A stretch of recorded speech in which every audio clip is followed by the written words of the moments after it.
अगर समझना गूगल हो गया या रील से काफी चीज बच्चों को सीखने को मिल रही है। बहुत सारा, जैसे कि जगन्नाथपुरी हो गया, महाभारत में क्या हुआ, काफी चीजें बच्चों को शायद से हमारी रोजमर्रा की जिंदगी में हमको इतना टाइम नहीं है, बच्चे इससे देख ले रहे हैं। बट कितना टाइम देख रहे हैं, अगर समझो उसको काफी ज्यादा देख रहे हैं तो फिर वो और भी कुछ चीजें देखेंगी। पहले तो मैं बच्चों को बोलूंगी कि आप हर बच्चे स्पेशल है, तो आपके साथ जो भी होगा वो स्पेशल होगा। तो जो गड़बड़ में आप जो गलत जो उठा रहे हैं, कदम उठा रहे हैं, वो मत उठाओ।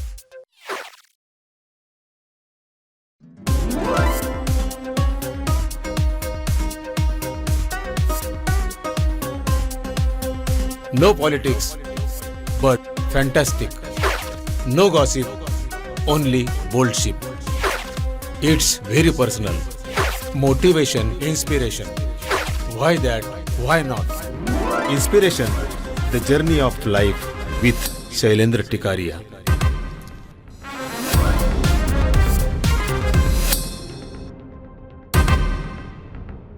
नमस्कार। किसी भी समाज को एक माला में पिरोकर रखने के लिए उस समाज के हर घटक का सुदृढ़ और कल्पक होना बहुत जरूरी होता है।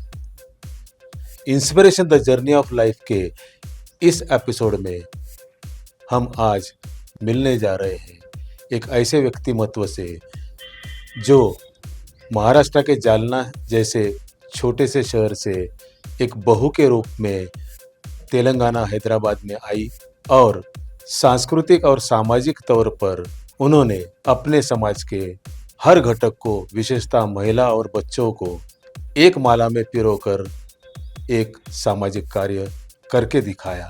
तो आइए मिलते हैं BKJSM यानी भारतीय कल्चुरी जायसवाल समवर्गीय महासभा की तेलंगाना अध्यक्ष सौभाग्यवती रश्मि उमेश जायसवाल से।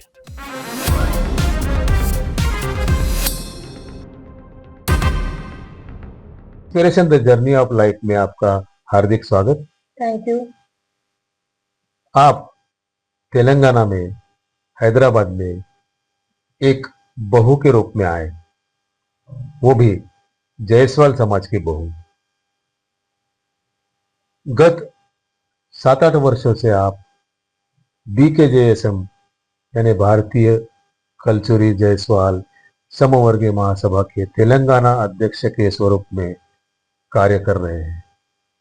मेरा सवाल ये है कि आपको ये कार्य करने की प्रेरणा कब और किससे मिली? दरअसल बात यह है कि जैसे कि सभी को पता है कि आप मेरे पिताजी है, तो मेरे मायके से मुझको ये सब कुछ बोल सकते हैं कि धरोहर में आने वाला है। सभी चीज दादाजी प्रिंसिपल रह चुके हैं, लीडरशिप क्वालिटी वहां से थी। और जैसे कि मेरा मायका जालना है, तो वहां पर मैंने ऐसा देखा है कि नाम बहुत रहा हम लोगों का। तो यहाँ पर आने के बाद ऐसा लगता था कि ये चीज मुझको कम लगती थी कि हर लोग मुझे नहीं पहचान रहे। तो मेरे को काफी दिन तक ये चीज का तकलीफ रहती थी कि अगर हम लोग कहीं जाते हैं तो सभी लोग हमसे मिलना चाहिए, हमने एक दूसरे इंटरेक्ट करना चाहिए। मेरे काफी दिन तक नहीं हुआ और बाद में BKJSM जो टीम है ये मुझको अप्रोच हुई। कुछ रीजन से अप्रोच हुई। उसके पहले एक ऑलरेडी टीम चल रही थी यहाँ पर और उनका और मेरा अच्छा कोलैब हुआ और वही टाइम पर BKJSM ने मुझको देखा। एक टीम ने, वो टीम का मैं धन्यवाद कहना चाहती हूँ कि वो टीम ने मुझको, टीम की वजह से मुझको BKJSM ने मौका दिया। और उसमें मैं फिलहाल मैं करना ही नहीं चाह रही थी वो टाइम पर। तो साइनाथ जी जो थे, उनका कहना था कि भाई अगर आपको मौका मिलता है और आप में लीडरशिप क्वालिटी है और बहुत सारे आप में टैलेंट्स है, माता पिता की फैमिली पूरा म्यूजिक में है और फिल्म्स में है, तो आप करो। और वो एक ही बात ऐसी हो गई कि काफी अच्छा मुझको रिस्पॉन्स मिला यहाँ की महिलाओं से। और जो हमारी जो BKJSM की जो टीम बनी, शायद से मैं अभी पूरों का एक एक से नाम नहीं ले पाऊंगी, लेकिन काफी हद तक महिलाओं ने हमको इतना अच्छा हेल्प किया कि उस टाइम पर हमने, कोविड का टाइम था ये, जैसे कि आपदाओं में हमने एक मौका ढूंढा। तो कोविड के वक्त में सबने मिलकर normally telephone call, video call से हम लोगों ने क्या करेंगे, अभी क्या कर सकते हैं, इस तरीके से टीम ने पूरी पूरी तरह से हम लोगों ने मिलकर काम करना चालू किया, जिसमें हमने कोविड के टाइम पे राशन किट्स बांटना, सारी महिलाओं ने किया। मैंने तो शायद से बताया होगा, रास्ता बताया होगा, मगर लेडीज जो ग्रुप की जो सारी औरतें थी, महिलाएं थी, उन्होंने काफी हेल्प किया। और वैसा करते करते हम लोग आज तक आ गए। स्पेशली काम हमने बच्चों के लिए बहुत ज्यादा किया। पहला हमारा प्रोग्राम था फैशन शो, बच्चों के लिए किड्स फैशन शो था। और वो इतना अच्छा गया, इतना अच्छा, हैदराबाद की पब्लिक ने रिस्पॉन्स दिया, हमारे जसवाल समाज ने रिस्पॉन्स दिया। और वो टाइम कोविड का था, तो हमने ना जब सोचा कि अब इनको अवार्ड देना है तो कैसे दे, तो हमने एक प्लान बना के एक टीम बनाया। और टीम पूरे कोविड के प्रोटोकॉल के तहत एक एक के घर पर जाके उनको हम लोगों ने प्राइज और मेडल डिस्ट्रीब्यूशन किया। हर बच्चे को किया। हमने ऐसा फर्स्ट सेकंड थर्ड ऐसा कुछ भी बच्चों के लिए नहीं निकाला, क्योंकि बच्चे का जो मन रहता है वो बहुत कोमल होता है। तो हमने ऐसा सोचा कि हर एक को मिलना चाहिए। हर बच्चे में एक एक टैलेंट रहता है, तो वो टैलेंट ऐसे ही बाहर निकलेगा, वो खुश होगा मेडल्स वगैरह देख के, और कुछ करने की कोशिश करेगा। इसलिए हर बच्चे को मेडल दिया, और साथ में जब बच्चे को मेडल मिलता है तो माँ बाप बहुत खुश होते हैं। तो वो खुशी हमने वो टाइम पर देखी। मैं कह सकती थी कोविड का वो टाइम हमारा इस तरह से समाज से जुड़ने का बहुत अच्छा गया। और भी बहुत सारे काम किए थे, शायद से तो लिस्ट बहुत बड़ी होगी। ये जो बच्चों के लिए आपने किया, ये कंपटीशन कौन सी थी? बहुत सारे, जैसे कि जैसे फैशन शो था, और उसके बाद में बच्चों के थोड़े से एक्ट वाले भी किए थे हमने नवरात्रि में। उससे बच्चों का ना स्टेज फियर गया, डर जो था डर चले गया, और एक्ट करना सीखे, या फिर ना तो कॉन्फिडेंस लेवल बहुत ज्यादा बढ़ गया उन लोगों का, बच्चों का। तो ये कोविड से पहले फिजिकली किया था या नहीं नहीं, कोविड वर्चुअली? में ही किया हमने, वर्चुअली किया। वर्चुअली किया। हाँ, बहुत मुश्किल भी था, क्योंकि हर बच्चे का और मतलब वीडियोस लेना, उसको संभाल के रखना। उस टाइम पे शायद से 300 से 400 वीडियोस आए थे जैसा समाज के बच्चों के। तो सिर्फ तेलंगाना से? सिर्फ तेलंगाना से तो 400 से करीबन बच्चों का वीडियो रखना और उसको संभालना वो बिल्कुल मुश्किल था। मेरी जो टीम थी, हम लोगों ने मिलकर बहुत इससे काम तो किया। उसका एडिटिंग वगैरह किसने किया? फिर पूरा टाइम सब एडिटिंग रहता है, बाद में वॉइस ओवर रहते हैं, तो ये सब काम पूरा टीम ने किया? एडिटिंग का टाइम तो उस टाइम पे मैं बोल सकती थी मेरे दोनों बच्चों ने, वो टाइम पे मेरा बड़ा बेटा 8th में था अच्छा, और बेटी 6th में पढ़ती थी। वो बच्चों ने किया, बच्चों ने एडिट किया है। बच्चों ने एडिट किया। आपके पूरे टीम का नाम महाराष्ट्र, मैंने तो छत्तीसगढ़ में भी सुना, हरियाणा में आपके टीम का नाम कहलाया जाता है, तेलंगाना में तो है ही है। तो ये कैसा साध्य हुआ? मतलब इसके लिए आपने कौन से आइडियाज यूज किए? और जो तेलंगाना में भी आपके और भी समाज के बड़े बुजुर्ग लोग होंगे, बड़े होंगे, उनको उनका आपको कैसा सपोर्ट मिलता है? पहला स्टार्टिंग तो मैं जो महिलाओं ग्रुप का बारे में बताऊंगी। आपको आश्चर्य लगेगा कि हम लोग आज तक एक दूसरे के घरों को भी नहीं गए हुए हैं। मगर फोन से और मतलब प्लानिंग एक दूसरे को बताते करके, या फिर एक जगह किसी ऑफिस में बैठ के हम लोग काफी चीजें हम लोग डिस्कस करके प्लान करते हैं, सबकी आइडियाज लेकर। सभी टैलेंटेड है, तो सभी के आइडियाज लेकर हमने एक एक को एक एक काम बांटा है, और वो अपनी काम अच्छे से करते हैं। अब बात आती है कभी कभी फाइनेंशियल सपोर्ट की भी, तो राजेंद्र अंकल जो है, और काफी लोग हैं समाज के जो साइनाथ अंकल से अप्रोच होते थे। बट राजेंद्र अंकल जो थे वो मुझसे साथ में हमेशा कनेक्ट हुई है। मतलब उनका ऐसा बोलना था कि आप कभी भी फोन करो, हम लोग आपको हेल्प करेंगे। अभी भी राजेंद्र अंकल आपको हेल्प करते हैं? हाँ, अभी भी राजेंद्र अंकल हेल्प करते हैं। इनफैक्ट मैं अभी कलवार सभा में भी जुड़ी हूँ, तो कलवार सभा के हर जितने भी बड़े मेंबर्स है, जैसे कि देवेंद्र जी हमारे प्रेसिडेंट है, उनके साथ में शशि भूषण जी, मैं शायद से बहुत सारे लोगों का नाम भी नहीं ले पाऊंगी। इतने सारे लोग हैं, वो काफी अच्छे से सपोर्ट कर रहे हैं, और अच्छा लगता है उनके साथ काम करने में। यानी समाज भी आपको पूरी तरह से आपके पीछे खड़ा है? हाँ, वो मुझको अच्छा लगता है कि सभी समाज के जो बड़े जो लोग हैं, दिग्गज, जो काफी सालों से यहाँ पर काम कर रहे हैं, और उन्होंने मुझको एक मौका दिया, वो मुझे अच्छा लगता अभी सोशल में आपने समझो कोविड में वर्क किया, कल्चरल में आपने बताया कि नारी शक्ति का आपने अवार्ड दिया, ऐसे और कितने प्रोग्राम आपने कैसे कैसे मैनेज किए? है।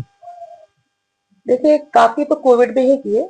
उसके अलावा हम लोगों ने जब नारी शक्ति का किया था, उस टाइम पर नवरात्रि की 9 दुर्गाओं को तैयार कर कर उनका एक प्रोग्राम किया था, दांडिया रखा था। ऐसे छोटे मोटे, और अपने कल्चर को अच्छा कल्चर को जगाने के लिए, अपनी संस्कृति को जगाने के लिए, बच्चों को मालूम रखने के लिए हमने हवन किए थे काफी सारे, कि बच्चों को ये सब चीजें कल्चर मालूम रहना चाहिए। बिल्कुल ही ट्रेडिशनल तरीके से हम लोगों ने हर काम किया, कि शायद से ऐसा लग रहा है कि बच्चे कल्चर भूल रहे हैं या हम भी भूल रहे हैं। तो शायद से फिर एक बार हम लोग इस जरिए से याद दिलाए। जैसा भी मैंने बताया कि छत्तीसगढ़ में मैंने सुना था, महाराष्ट्र में भी सुनता हूँ। तो आपको क्या लगता है कि आपके इस प्रयास की वजह से जायसवाल समाज के ऑल ओवर इंडिया से कितने लोग आपस में जुड़े होंगे, कितने परिवार जुड़े होंगे? बहुत सारे। अ, मैं अंदाजा नहीं लगा सकती पर काफ़ी लोग जुड़े हैं और एक-दूसरे से कॉन्टैक्ट में भी काफ़ी लोग अभी तक जैसे समिति के जो सारे मेंबर हैं, तो महिलाएँ हैं, वो झारखंड, महाराष्ट्र और शायद बहुत सारे मेरे साथ तो केरला से भी जुड़े हैं। केरला से भी जुड़े हैं। हाँ, यानी एक अच्छा प्लेटफॉर्म है कि समाज को, क्यों तो जायसवाल समाज अपना समाज काफी माइक्रो माइनॉरिटी में आता है, हाँ, और कितने लोग होंगे, लेकिन जायसवाल समाज में एक देखने को मिलता है कि टैलेंट्स बहुत है। बहुत। तेलंगाना में भी टैलेंटेड ऐसे तो लोग होंगे, हाँ, तो उनके लिए आपने कुछ प्लान किया है क्या? कि बहुत सारे टैलेंटेड होंगे, बच्चे होंगे, बच्चियां होंगे, बुजुर्ग होंगे, तो उनके लिए कोई उनका जो टैलेंट है वो सामने आए, समाज के सामने आए, दुनिया के सामने आए, ऐसा कुछ आपने कुछ अभी प्लानिंग किया है या पहले किया था क्या? पहले तो हम लोगों ने जैसे आपको बताया कि बच्चों के लिए स्टेज फियर या फिर उनकी कुछ भी कॉम्पिटिशन्स लगाते थे, हम क्विज कॉन्टेस्ट लगाया गणपतियों में। ऐसे कुछ चीज़ें इतने सारे लगाए, काफ़ी लोगों का ऐसा भी बोलना आया था कि भई आप क्विज कॉन्टेस्ट लगा रहे हैं गणेशा में, तो बच्चों को तो गूगल में से देखकर सर्च करके आपको आंसर बोल देंगे। मैंने बोला गूगल खोलकर देखेंगे तो सही और अपने कल्चर के बारे में, अपने भगवान के बारे में मालूम तो करेंगे बच्चे। तो इस तरीके से हमने आइडियाज़ लगा-लगा के ताकि बच्चे किस तरीके से हमसे जुड़े या फिर एक्टिव हो जाए या फिर उनकी कौन-सी क्वालिटी को हम लोग बाहर निकाल सकें, वो करने की हम लोगों ने काफ़ी कोशिश की है।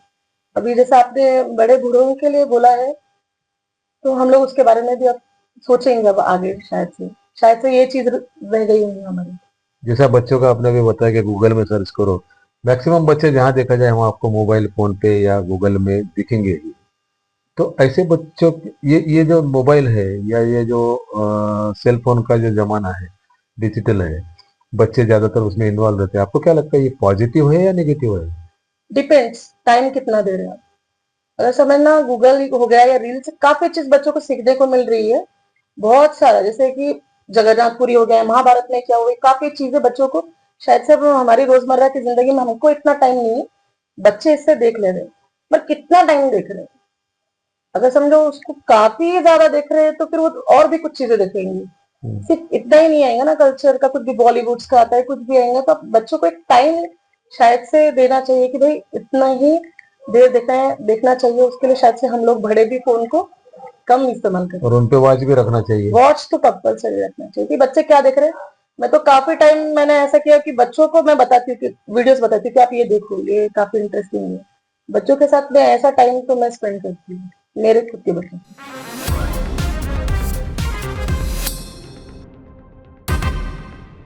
कोविड के पेंडेमिक के पीरियड में आपके ग्रुप ने जो भी सोशल वर्क किया, जैसा आपने अभी बताया कि हमने राशन बांटा, तो ये जायसवाल समाज के लोगों में ही बांटा था या अदर समाज में भी दिया था? नहीं, नहीं, जायसवाल समाज के लोगों ने ही बाँटा था, उनके तो लोगों उनके में बांटा? लोगों में ही बाँटने में आया था।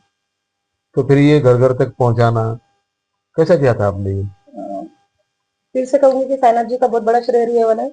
अच्छा। उन्होंने ऐसे जेन्युइन जो समाज के लोग हैं, जिसको सच में ज़रूरत है, ऐसे लोगों को ढूँढा और उनको दिया। काफ़ी लोगों के तो ऐसे कॉल आए कि थैंक यू आपने हमारे को उस टाइम पे राशन दिया जब हमको जब सच में ज़रूरत थी। जरूरत थी। तो उस तरीके से बाँटा हम लोगों ने। अभी आपका जो ग्रुप है पूरा महिलाओं का ग्रुप है, जी। तो ये महिलाओं के लिए ही काम करता है या और भी कुछ आपके पास में प्रोजेक्ट्स है कि जो पूरे समाज के, समझो बुजुर्ग है, देन बच्चे हैं, अ, कुछ समझो मेडिकल किसी को जरूरत रहती है, इसमें भी आप वर्क करते हो? बीच में 1-2 शादी वगैरह में हम लोगों ने हेल्प किया था, थोड़ा फाइनेंशियल और ऊपर से बड़ों में मतलब हम लोगों ने एक नारी शक्ति अवार्ड की घोषणा की थी और वो अच्छे से प्रोग्राम किया था हमने, लेडीज़ के लिए काफ़ी। हम्म। जो ऐसा होता है कि एक तो आप बहुत बड़े पॉलिटिशियन हो या बहुत बड़े डॉक्टर हो, तो ही आपको ना अवार्ड्स देते हैं। लेकिन हम लोगों ने ये सोचा कि जो घर छोड़ के एक औरत मेहनत कर रही है, औरत का परेशानी ऐसे रहती है जेंट्स के जैसा नहीं रहता कि पैंट शर्ट पहने और निकल गए। और उसको रहता है कि घर का पूरा काम करो और उधर जाओ, उसको 2 तरफ दिमाग चलाना पड़ता है। ऐसे टाइप पे अगर कोई काम करता है, कोई किताब लिखता है या कोई कुछ भी अच्छा काम करता है, तो वैसे पर्सन को भी हम लोगों को अवार्ड देना चाहिए। तो हमने नवरात्रि के टाइम पे नारी शक्ति के लिए 9 औरतों को ऐसे अवार्ड दिए, जिसको शायद से अगर हम नहीं देते तो शायद से मे बी कुछ होंगे अच्छे जिसको लोग ध्यान देते होंगे, पर कुछ ऐसे भी थे जो शायद से इग्नोर हो जाते थे, तो हमने उनको भी दिया।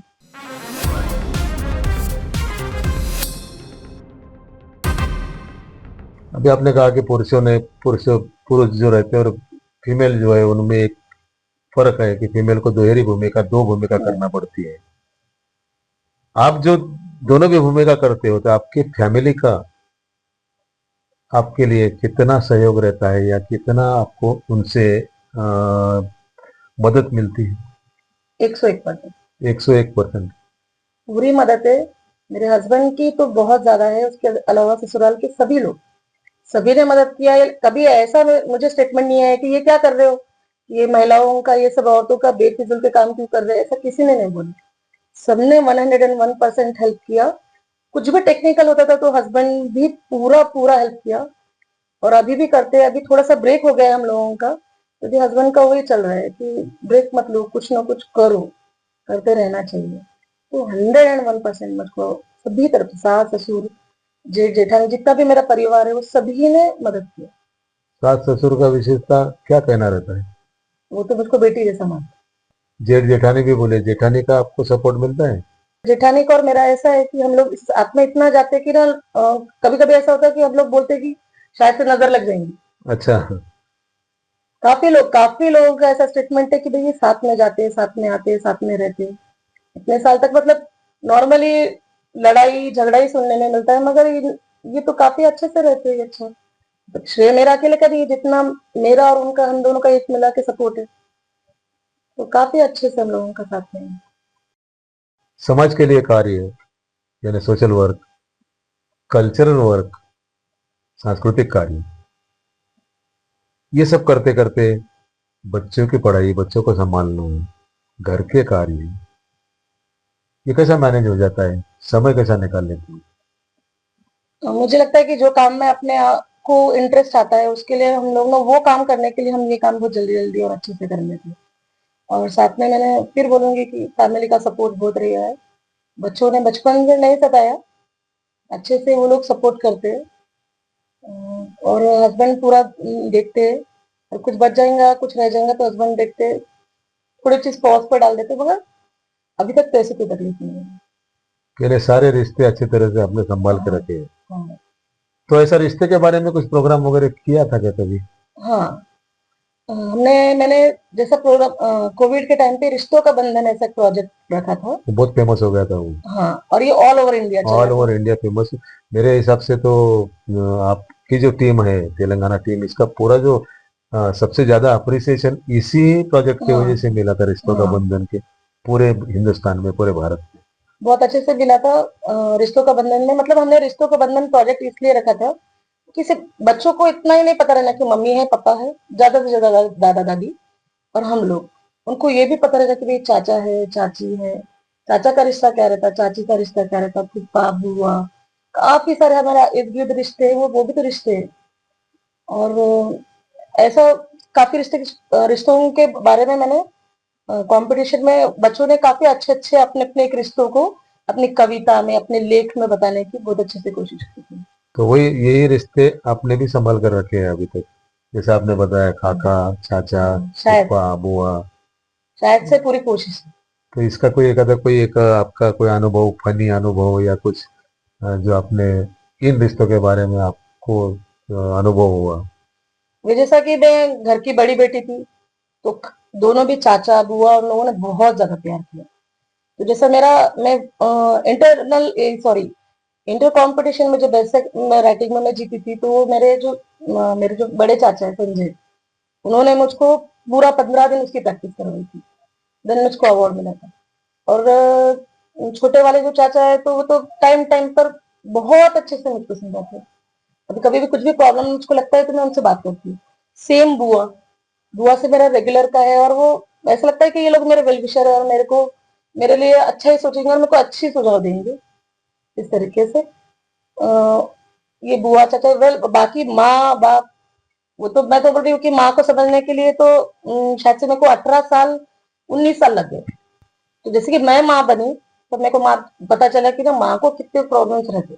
मतलब वो जब हम माँ बनेंगे या फिर हम वो जगह पर जाएंगे तो पता चलता कि तकलीफ क्या है।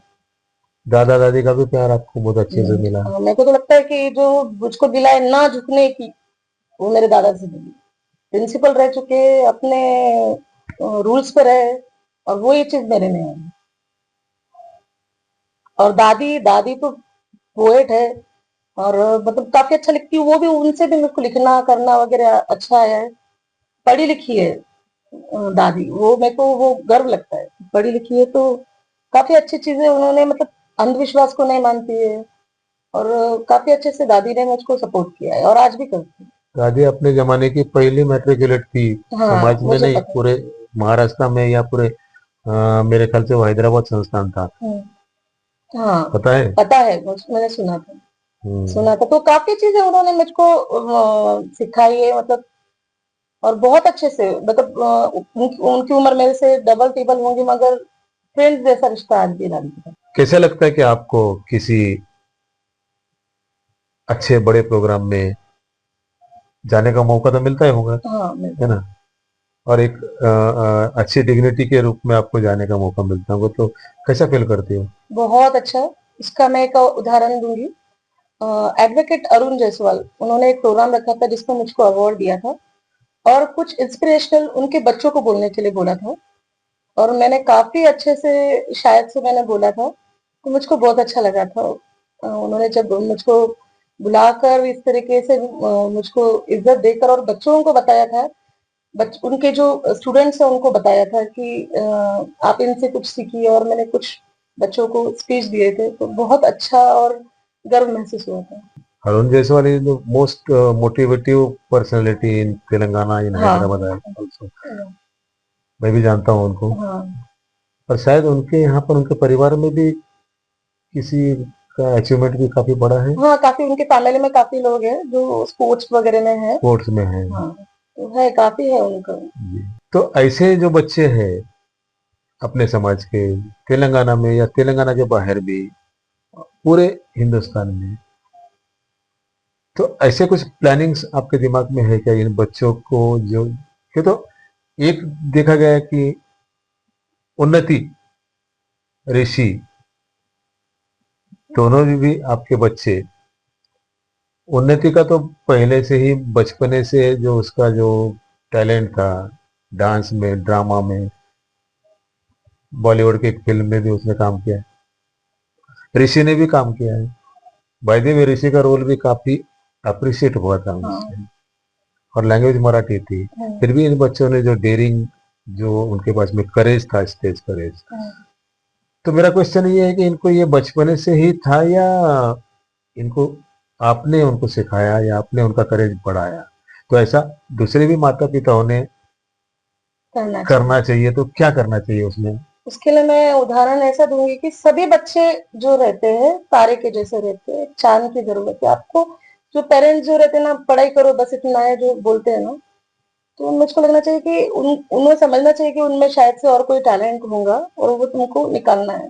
इसका एक सिंपल सा एग्जांपल मैं मेरे बच्चे का दूंगी, बेटे का। उसको रेगुलरली हर साल मैं फैंसी ड्रेस कंपटीशन में पार्टिसिपेट करती थी, और वो हमेशा आउट होके आ जाता था। और फिर एक बार ऐसा बोला कि माँ तुम क्यों भेज रही है तुम्हें? मैंने बोला तू हर बार कंपटीशन में जाएगा, हर बार तेरी हर एक एक गलती तेरे को समझ में आएंगी, और एक टाइम ऐसा आएगा कि तू विन होगा, तेरे को तेरी पूरी गलतियां पता चलेंगी। और एक बार वैसा हुआ, उसके बाद से कंटिन्यू उसको अपनी गलतियां पता चली, और वो विन होने के बाद में इतना उसको पढ़ाई में ज्यादा ध्यान गया, मतलब उसको ये पता चला कि मैं कर सकता हूँ, ये भी कर सकता हूँ, वो भी कर सकता हूँ। और जो पेरेंट्स ना दूसरों से बच्चों से अपना कंपैरिजन करते हैं, तो वो भी करना बंद करना चाहिए। और बच्चों को भी बोलूंगी कि भाई पेरेंट्स का भी कंपैरिजन मत करो। पेरेंट्स, बच्चे भी करते हैं पेरेंट्स से कंपैरिजन, तो दोनों भी नहीं करना चाहिए। जैसे अपने माता पिता है वैसा सेम उन लोगों का एक दूसरे के हिसाब से, या फिर एक दूसरे का स्वभाव रहेगा, उस तरीके से रहना चाहिए। तो हम लोग बच्चों को इस तरीके से ये कर सकते हैं, सिर्फ पढ़ाई पे फोर्स मत करो, कोशिश करो कि उसको और किस में इंटरेस्ट।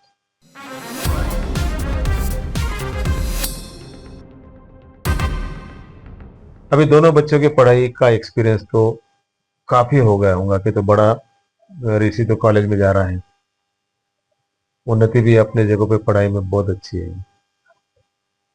बहुत सारे जो पेरेंट्स रहते हैं उनकी एक आइडियोलॉजी ये रहती है या उनकी एक संकल्पना ये रहती है कि बस 3 या 4 फील्ड उनके पास में रहती है कि वो मेडिकल में भेजो, किसी इंजीनियरिंग कॉलेज में इंजीनियर बनाओ और उसके बाद में वो जॉब करेंगे, एडवोकेट करो, बनाओ उनको। एक गिने चुने फील्ड के अंदर डाला जाता है। तो इसमें आपको क्या लगता है कि भाई कि यही ये कंपटीशन का जो जमाना है, इतनी इसमें गर्दी होती जा रही है, रश हो रहा है, तो कुछ अलग फील्ड चुन सकते हैं क्या बच्चे? तो आप उसके बारे में क्या सोचते हैं? तो जरूर चुन सकते हैं।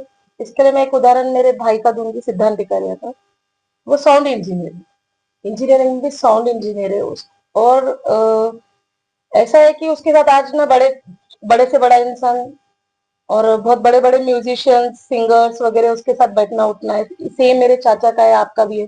इस तरीके से काफी लोगों का होता होता है। इसके लिए मतलब पढ़ाई से नहीं भी होगा तो शायद से अब उनका जो म्यूजिक का इंटरेस्ट है उनको उन्होंने किस तरीके से इनहांस किया। मतलब अगर देखा जाए तो ट्रेडिशनली म्यूजिक होता है, तो म्यूजिक के बाद में म्यूजिक का अपग्रेडेशन ऐसा हो गया कि रिकॉर्डिंग स्टूडियोज है, साउंड इंजीनियरिंग है, एक्टिंग है, डायरेक्शन है, उसमें ये लोग गए और बहुत अच्छा नाम कर रहे हैं, लोग पहचानते हैं। शायद से अगर एक इंजीनियर अगर आप बन के खाली एक आईटी कंपनी में कर लेंगे तो इतना नाम नहीं मिलेगा। शायद से पैसा ज्यादा मिलेगा, लेकिन पैसा तो इसमें भी बहुत ज्यादा है, ऐसा हमने सुना है।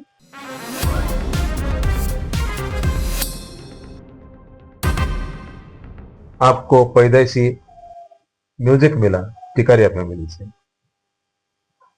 शादी के बाद आपको अदलकिया फैमिली से आगे पढ़े आप, आपने पीजी किया, आज एक कॉलेज में आप लेक्चरर हो, सब कुछ अपने अपने जगहों पे ठीक अच्छी तरह से चल रहा है। बट ये जो धरोहर आपके पास ना होती, जैसा म्यूजिकल हो गया, कल्चरल हो गया, या ससुराल की तरफ से ये सब नहीं मिलता, तो फिर आप क्या करते? तो शायद से मैं कवियत्री बन जाती या कोई एक अच्छी लेखिका। जैसे कि आप कविताएं लिखते हैं, किताबें छप चुकी है और प्रसिद्ध हो चुकी है। दादी लिखते थे, दादाजी लिखते थे, पूरा परिवार लिखता है। तो शायद से मैं मेरे में वो गढ़ में आ चुका है, तो मैं 100% एक कवियत्री बनती थी और अच्छी कवियत्री बनती थी। बच्चे लिखते हैं? अ, अभी उस बेटा जो था छोटा रहे जब से काफी लिखता था और अब इतना बिजी हो गया है, शायद अब नहीं लिखता है। पति दूसरे पति नहीं, पति नहीं लिखते थे। टोटल टेक्निकल बिल्कुल पूरा? टेक्निकल है, लेकिन वो ऐसे है कि मतलब ना वो जो मुझको करते से देखते हैं तो बहुत खुश होती है। ये अगर मैं नहीं कर सकता है तो तुम कर रहे हैं तो उनको बहुत अच्छा लगता है, बहुत अप्रिशिएट करते हैं कि कुछ अगर कोई कविता लिखती है तो वो सुनते हैं और खामियां बताते हैं, अच्छाइयां बताते हैं। अब इतने सारे जो रिश्तेदारियां हैं, इसमें सबसे अच्छा स्वभाव आपको किसका लगता है? जैसे कहूंगी पति का स्वभाव अच्छा है, लेकिन मैं किसी का स्वभाव अच्छा है नहीं बोल सकती। जैसा अगर समझो ससुराल की बात, मायके का परिवार तो कभी भी अच्छा होता है। ससुराल की बात करूंगी तो जेठानी जो है वो तो दोस्त के जैसी हो गई है। जेठ हो गए या देवर हो गए, वो बहुत अच्छे वेल विशर, मतलब हंसी मजाक का टाइम। शायद से अगर हमारे परिवार में आप लोग आके देखेंगे कि हम जिस तरीके से हमारी हंसी मजाक चलती है तो कोई मानेगा नहीं कि कौन किसका क्या रिश्ता है। और जैसे पिताजी है वो तो बेटी मानते हैं और मैं डांट भी देती हूँ उन्हें बहुत बार कि आप ये सही गलत कर रहे हैं। और मम्मी भी, मम्मी मतलब हमारे जो तेरे सास है, सासू माँ? हाँ, वो भी बहुत मतलब सुनते हैं मेरा। बहुत हम लोगों का अच्छे से है। कभी किसी से कोई बेबनाव हुआ ही नहीं है मेरी 18 साल की शादी में। अभी मैं बच्चों के बारे में पूछूंगा, इन्हें सभी बच्चों के बारे में, समाज के बच्चे जो अभी अपना लाइफ शुरू करने जा रहे हैं। बहुत सारी चीजें ऐसी समाज में होती है कि कुछ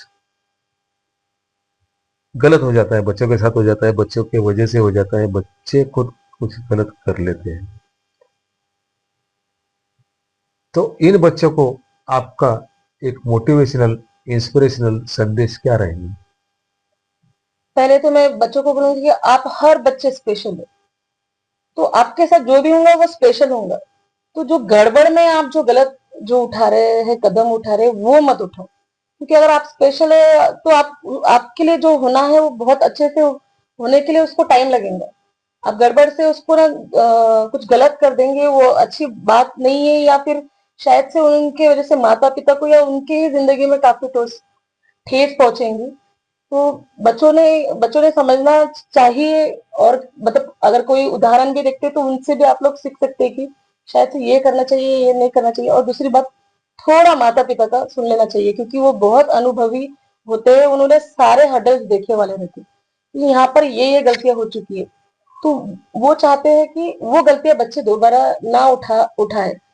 तो माँ बाप का भी सुनना उतना ही जरूरी होता है।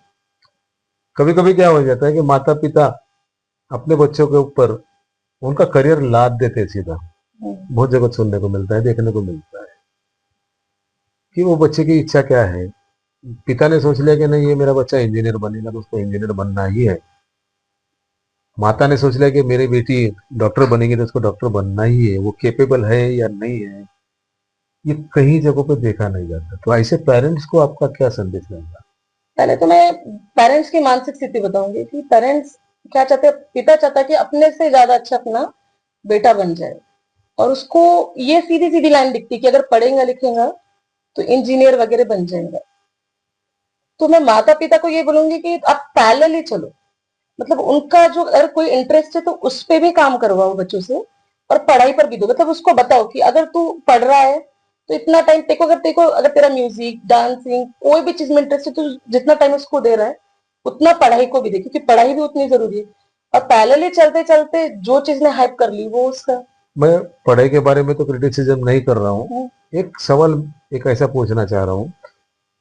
फॉर एग्जाम्पल, बहुत सारे ऐसे लोग देखने को मिलेंगे कि जो ऑर्थोडॉक्स जो चीजें चल रही है, या जिसको आप बोलेंगे पारंपरिक जो है व्यवसाय है, पारंपरिक जॉब्स है, उससे हटकर बहुत लोगों ने बहुत कुछ किया है। उदाहरण आपके पास में बहुत है, सचिन तेंदुलकर का उदाहरण है। आपके पास में बहुत सारे कल्चरल जो बड़े बड़े लोग हैं, उनके अंदर वो गुण था। कई लोग तो ऐसे भी है कि जिन्होंने अपना जो ये था ट्रेडिशनल जो भी है, उनका जो बिजनेस है, जो भी प्रोफेशन है, उसको त्याग कर उन्होंने स्ट्रगल करके अपनी एक जगह बनाई। ऐसे कितने उदाहरण मिलते हैं। तो सवाल मेरा ये है कि समझो उस बच्चे को, जो भी बच्चा पेरेंट जिनको आप बढ़ाना चाहते हैं, जिनको आगे बढ़ाना चाहते हैं, या जिनको पढ़ा लिखा कर एक अपनी तरह कुछ बनाना चाहते हैं, लेकिन उस बच्चे का इंटरेस्ट अगर समझो उसमें नहीं है, या वो कैपेबल उसके लिए नहीं है, तो उसको अल्टरनेटिव यूज या अल्टरनेटिव वेज जो रहेंगे, उसके बारे में पेरेंट को आप सजेशन दोगे क्या कि ये ऐसा कुछ करना चाहिए? जरूर मैं सजेशन दूंगी, क्योंकि मैंने काफी जगह पर मैं बोलूंगी कि पढ़ाई बहुत इंपॉर्टेंट है। लेकिन मैंने कितने लोगों को देखा है पढ़ाई से हटके अगर उनकी इंटरेस्ट, लेकिन ये बात ध्यान में रखना है, अगर कोई चीज में इंटरेस्ट है, बाय चांस अगर उसका ड्राइंग अच्छा है तो उसको ड्राइंग में परफेक्शनिस्ट बनना पड़ेगा, तब जाके वो कुछ तो भी बड़ा इंसान बनेगा। इस तरीके से बच्चों को पहले तो वो चीज में परफेक्शन होना पड़ेगा। अगर उसका इंटरेस्ट है तो उसमें उसको परफेक्ट करो। तो मैंने देखा है कि नहीं, ये चीजों में बच्चों ने नाम और फेम और नेम, पैसा सब कुछ कमाया है। तो अगर पेरेंट्स अगर बच्चों में वो इंटरेस्ट देखते तो उसमें परफेक्शन लाने के लिए आप कीजिए उसके ऊपर। अगर वो स्पोर्ट्स में अच्छा है, कोई भी म्यूजिक, डांस, कोई भी आर्ट में अच्छा है, तो बच्चों को वो चीज में परफेक्शन उनको लाना पड़ेगा। अगर उसको ड्राइंग आती है, सिर्फ ड्राइंग आने से नहीं होने वाला, या सिर्फ नॉर्मल डांसिंग आने से नहीं होने वाला, उसको उसमें वो परफेक्शन लाना पड़ेगा ताकि वो प्रोफेशन में जा सके। Inspiration the journey of life में आपने आपका समय दिया, बहुत बहुत धन्यवाद। Thank you.